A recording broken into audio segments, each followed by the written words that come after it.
ನಮಸ್ತೆ, welcome to Bhagya creative vlogs. ಇವತ್ತು ನಾನು ಮೆಂತ್ಯ ಬಾತ್ ಮಾಡೋದು ಹೇಗೆ ಅನ್ನೋದನ್ನು ತೋರಿಸ್ತಿದ್ದೀನಿ.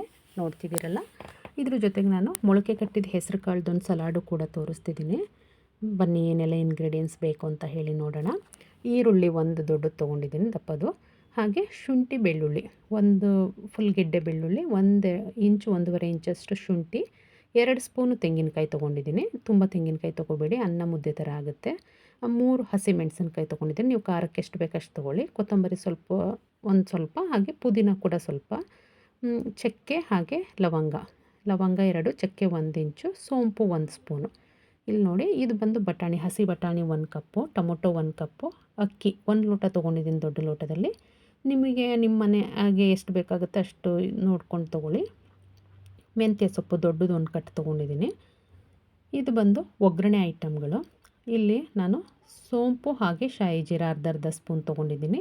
ಅರಶಿನದ ಪುಡಿ, 1 ದೊಡ್ಡದು ಈರುಳ್ಳಿ, ಚಕ್ಕೆ, ಲವಂಗ, ಮರಾಠಿ ಮೊಗ್ಗು, ಕಲ್ಲು ಹೂವು, ಹಾಗೆ ಅನಾನಸ್ ಹೂವು, ಇದಿಷ್ಟು ತೊಗೊಂಡಿದ್ದೀನಿ.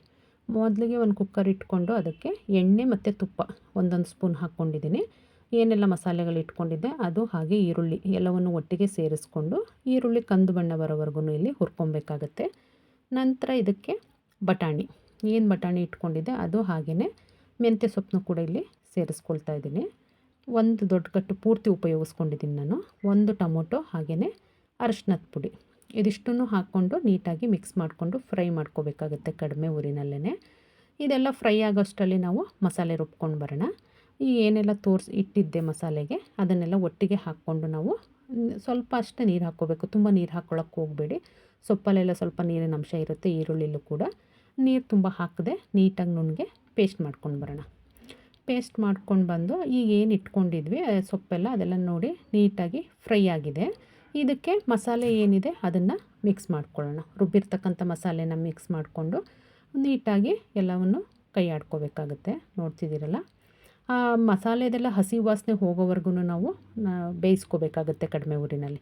ಅದಾದ ನಂತರ ನಾನು ಅಕ್ಕಿ ಸೇರಿಸ್ಕೊಳ್ತೀನಿ. ಇಲ್ಲಿ ಮಸಾಲೆ ಕುದಿಯುವಾಗ ಅದಕ್ಕೆ ನೀರೆಲ್ಲ ಸೇರಿಸ್ಲಿಕ್ಕೆ ಹೋಗಬೇಡಿ, ಅನ್ನ ಮುದ್ದೆ ಥರ ಆಗುತ್ತೆ. ನೀರು ಎಷ್ಟು ಬೇಕು ಅಷ್ಟು ಹಾಕ್ಕೊಂಡ್ರಷ್ಟೇ ಅನ್ನ ಹುಡಿಯಾಗಿ ಬರುತ್ತೆ. ನಾನೇನು ಅಕ್ಕಿ ತೋರಿಸಿದ್ದೆ ಅದನ್ನು 1/4 ಗಂಟೆ ಮುಂಚೆನೇ ನೆನೆಸಿಟ್ಟಿದ್ದೆ, ಅದನ್ನಿಲ್ಲಿ ಸೇರಿಸ್ಕೊಳ್ತಾ ಇದ್ದೀನಿ. ನೋಡ್ತಿದ್ದೀರಲ್ಲ, 1 ಲೋಟ ಅಕ್ಕಿಗೆ ನಾನಿಲ್ಲಿ 2 ಲೋಟ ನೀರು ಹಾಕ್ಕೊಂಡಿದ್ದೀನಿ. ಓಪನ್ನಾಗಿ 1/4 ಗಂಟೆ ಬೇಯಿಸೋಕ್ಕಿಟ್ಟು ನಂತರ ಲಿಡ್ನ ಕ್ಲೋಸ್ ಮಾಡ್ತೀನಿ ನಾನು. ಉಪ್ಪನ್ನ ಸೇರಿಸ್ಕೊಂಡೆ ರುಚಿಗೆ ತಕ್ಕಷ್ಟು. ನಾವು ಓಪನ್ನಾಗಿ ಒಂದು 10ರಿಂದ 15 ನಿಮಿಷ ಬೇಯಿಸೋದ್ರಿಂದ ಏನಾಗುತ್ತೆ, ಅಕ್ಕಿಗೆಲ್ಲ ಸಮವಾಗಿ ಮಸಾಲೆ ಹಿಡಿಯುತ್ತೆ.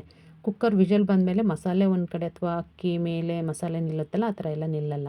ನೋಡ್ತಿದ್ರಲ್ಲ ಎಷ್ಟು ನೀಟಾಗಿ ಕುದಿ ಬಂದಿದೆ ಅಂತ ಹೇಳಿ. ಈ ಟೈಮಲ್ಲಿ ನಾವು ಲಿಡ್ನ ಕ್ಲೋಸ್ ಮಾಡಿಕೊಂಡು 2 ವಿಷಲ್ ಬರೋ ತನಕ ನೋಡಿಕೊಂಡ್ರೆ ನಮಗೆ ಮೆಂತ್ಯ ಬಾತು ರೆಡಿ ಆಗುತ್ತೆ. ಆ ಕುಕ್ಕರ್ ವಿಷಲ್ ಹೋಗೋಷ್ಟರಲ್ಲಿ ನಾವು ಸಲಾಡ್ನ ರೆಡಿ ಮಾಡ್ಕೊಳ್ಳೋಣ ಬನ್ನಿ. ನಾನಿಲ್ಲಿ ಒಂದು ದೊಡ್ಡ ಬೌಲಲ್ಲಿ 1 ಬೌಲು ಹೆಸರು ಕಾಳನ್ನ ತೊಗೊಂಡಿದ್ದೀನಿ. ಕ್ಯಾರೆಟ್ 1 ಕಪ್ಪು, ಕಾರ್ನು ಸ್ಟೀಮ್ ಮಾಡ್ಕೊಂಡಿದ್ದೀನಿ. ತೆಂಗಿನಕಾಯಿ ತುರಿ ಅರ್ಧ ಬಟ್ಲು, ಹಸಿಮೆಣಸಿನ್ಕಾಯಿ ನಿಮ್ಮ ಖಾರಕ್ಕೆ ಎಷ್ಟು ಬೇಕಷ್ಟು, ಕೊತ್ತಂಬರಿ ಸೊಪ್ಪು, ನಿಂಬೆಹಣ್ಣಿನ ರಸ, ಹಾಗೆ ರುಚಿಗೆ ತಕ್ಕಷ್ಟು ಉಪ್ಪು. 1 ಬೌಲ್ನ ತೊಗೊಂಡು ನಾವೇನೆಲ್ಲ ಸಾಮಗ್ರಿಗಳನ್ನ ತೋರಿಸ್ದೆ ಎಲ್ಲವನ್ನು ಹಾಕ್ಕೊಂಡು ನೀಟಾಗಿ ಮಿಕ್ಸ್ ಮಾಡಿಕೊಂಡ್ರೆ ನಮಗೆ ಸಲಾಡ್ ರೆಡಿನೇ ಆಗೋಗುತ್ತೆ. ನೋಡ್ತಿದ್ದೀರಲ್ಲ ಎಷ್ಟು ಕಲರ್ಫುಲ್ಲಾಗಿ ಕಾಣಿಸ್ತಿದೆ ಅಂತ ಹೇಳಿ. ತಿನ್ನೋದಕ್ಕೂ ಕೂಡ ಅಷ್ಟೇ ರುಚಿಯಾಗಿರುತ್ತೆ. ಸೊ ಎಲ್ಲನೂ ಹಾಕಾಗಿದೆ, ಇವಾಗ ಮಿಕ್ಸ್ ಮಾಡ್ಕೊಳ್ಳೋಣ.